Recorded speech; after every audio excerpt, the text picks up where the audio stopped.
Why am I filming in a bathroom of all places? And what does Rosie the Riveter have to do with designing a writing space? Well, I'm about to tell you.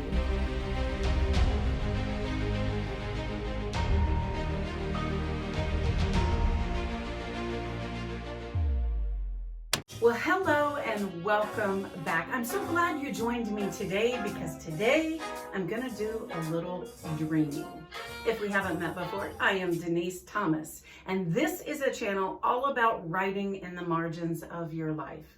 And if you've been following my channel, you know that the margins in my life just got a lot smaller. We are a family in transition. We just sold a home, but we haven't yet moved into our next home. And so we're transitioning, and in that transition, we've been living in hotels and this short-term rental home. I'm going to film a few videos here because it is amazing and I want to showcase it for you. If you are interested in writing in a space like this, then I will have the link below. Well, here I am in the upstairs bathroom of this short-term rental. And as you can tell, it has a theme of Rosie the Riveter. Now, if you don't know who she is, or you've wondered why someone would theme a bathroom like that, well, the owners have created an entire book to guide you through your stay here. It includes, obviously, the directions for the short-term rental, but also what to do in the community, things about them, and things about this home. And I want to read to you what they wrote about why they have a bathroom that is designed with this theme in mind. You know, as writers, we love a good theme, and this entire house is themed. I'll showcase it in the next few videos, but for today, let's talk about Rosie. Here's what the owners wrote about this bathroom. There are many heroic people in America that we never hear about. Their work has helped to motivate us to do more with our own lives, which has been of benefit to our country. Rosie the Riveter was a nickname given to women during World War II who worked at assembly lines, performed maintenance and construction on planes, tanks, and military items. Their work supplied our troops with the tools they needed to win the war. Our Rosie Room is designed to highlight those female heroes who have helped to shape our country. There is more than Rosie in the room, but the effect is to motivate us to do what we can to contribute to the success of our home, America, and hopefully to get you or your children to ask, who was Rosie the Riveter? Well, I love a good female hero. And as we are in transition and I am thinking about my new writing space, I was looking around this space and thinking about the theme that they have cultivated and created here. Now, this may not be a theme that you absolutely love. That's not the point. The point is creating spaces that make statements and encourage you in the work that you do. So today, as I'm in this transition, I'm thinking ahead about my writing space that I want to create in the very near future.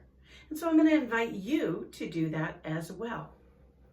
If you were starting with a blank canvas and you could design your ideal space for writing, for creativity, for expressing who you uniquely are, what would that space look like? What would it need in that space? Well, I was thinking about some things that my space needed. Now, obviously, it's going to need a desk. I already have a desk that I really like.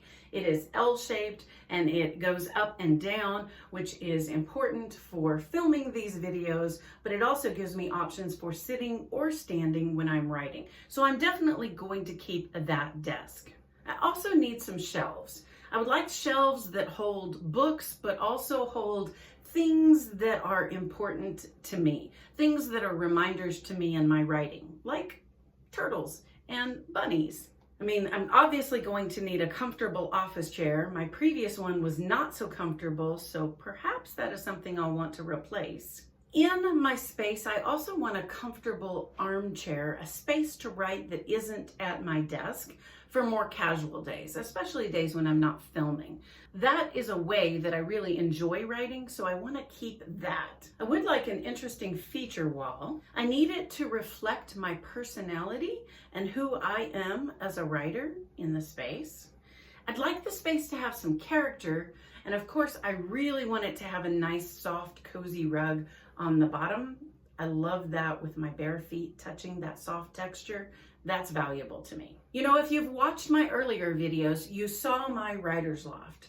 And that writer's loft was simply about a 5x5 square that I had to work with. It's all that I had. It was a corner of the bedroom, and a bedroom that also had a treadmill. So there wasn't a lot of space for a writing studio, but that space was sufficient. It held my desk and my bookshelves and things that I needed. I think that an important thing that I did to take myself seriously as a writer was to really evaluate and design a space specifically for writing. You know, for years, I just saw it as a corner of my bedroom, and it could have stayed that. I mean, it was functional, it worked. I wrote books in that space, and I could have continued to write books.